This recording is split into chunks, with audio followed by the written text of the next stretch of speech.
Hello, everyone. Today is Sunday. We would love to talk about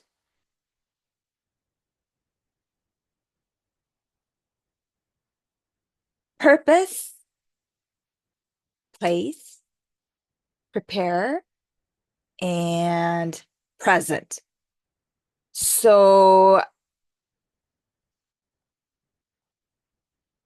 our home church pastor, Stephen Furtick, mentioned about place for a purpose, and that was early September. And that actually that sermon actually stood out to me so much, and because I embarked on a new journey, and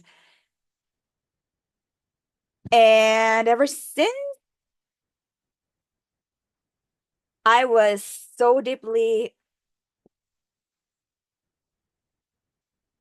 and am resonating with that word and keyword in my life. So I thought about purpose versus preference. So last week I mentioned about my preference or our preference versus, because we have a feeling and we have our own experience, and we may have some our own way of thinking and feelings, right? Versus his purpose can be so different, because even though we plan, uh, he is the one who would direct our steps. So yes, he's the omnipotent and he's the owner of your life.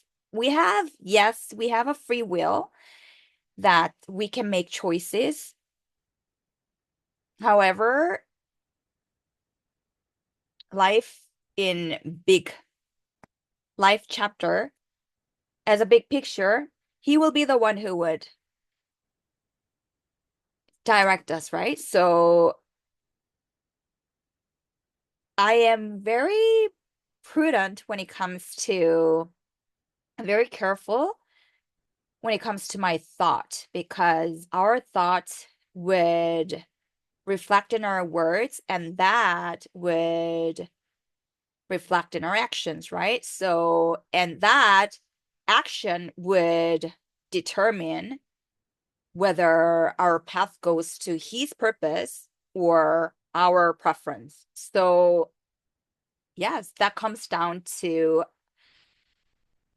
our prudent thought that becomes our words, choice of words, and how we speak and how we talk to ourselves and how we talk to our neighbors.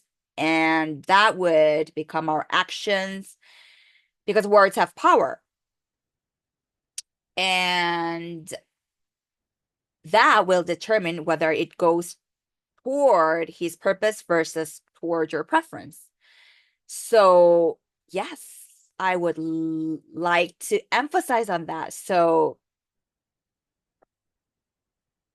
to fulfill his plan and purpose, we need to really mute our preferences.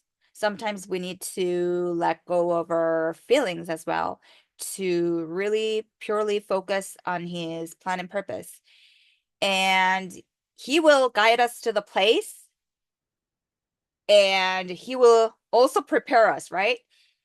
So who can say we are the perfect human being? We are a human, and we are always the work in progress, and we learn from each other, and at the same time from the word of gospel, and through experiences and through life lessons, through our mistakes and through our misunderstanding, we learn, right? And we learn and we grow, and we proclaim, yeah, I won't repeat the same mistakes, something like that. So that's what I mean by work in progress. And through the processes, we are prepared and we are more mature to fulfill his plan and purpose. So, yes. So, long story short, my key point here is to laser focus on his plan and purpose at a place where you're positioned, and while you're being prepared to fulfill his plan and purpose, yeah, there may be mistakes, there may be misunderstandings, there may be a ridiculous from others, there may be a lot of opponents along the way, but his plan and purpose prevails. It is written, right? So the other day when I was meditating on the word, this Bible verses was a huge encouraging, strengthening phrases. And do not be afraid, but let your hands be strong. Zechariah chapter 8, verse 13. Just as you, Judah and Israel, have been a curse among the nations, so I will save you, and you will be a blessing. Do not be afraid, but let your hands be strong. So, because we are not conformed to the pattern of the world. Sometimes we feel that we are quite the outsider, and it is so natural because we are not conformed or conforming to the pattern of the world, and we're not supposed to feed in to those group, but which is the pattern of the world, but we're supposed to be set apart. So it makes total sense that you feel like you're an alien in an environment where you're positioned. You feel like you're someone who, yeah, does not feel like you're fitting in, because the water and oil cannot be mixed. It's like the world, the pattern of the world, and what he wants us to do and what his plan and purpose, it's not mixing together.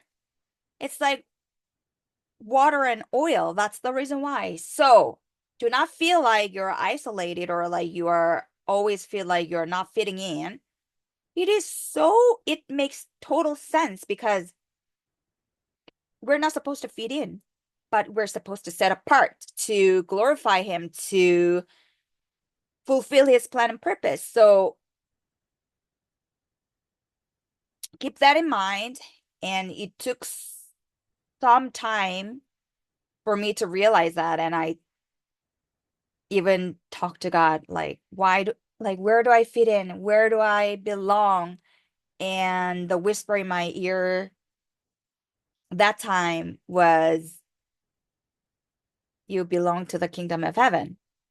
And it makes total sense. So let's back to the story. We are the blessing to our neighbors, and take heart and be strong. And people may ridicule you, people may say nonsense thing about you in your back, or gossip about you, or spread rumors, whatever, however you would call it, drama.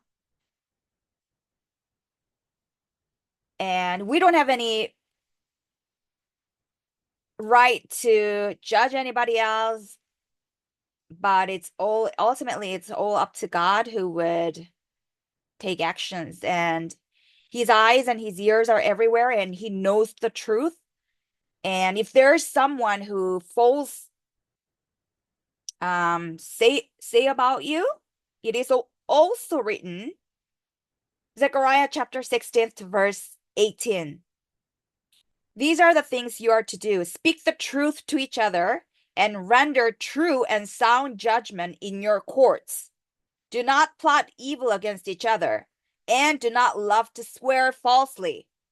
I hate all this. This is not me. This is God's word. God hates this, declares the Lord. The word of the Lord Almighty came to me. So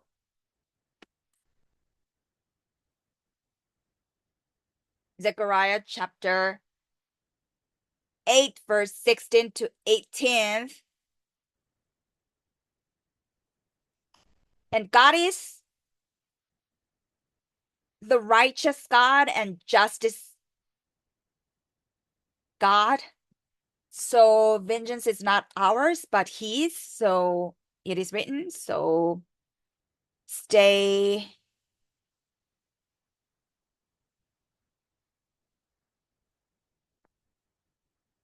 impartial, stay being just, stay being right.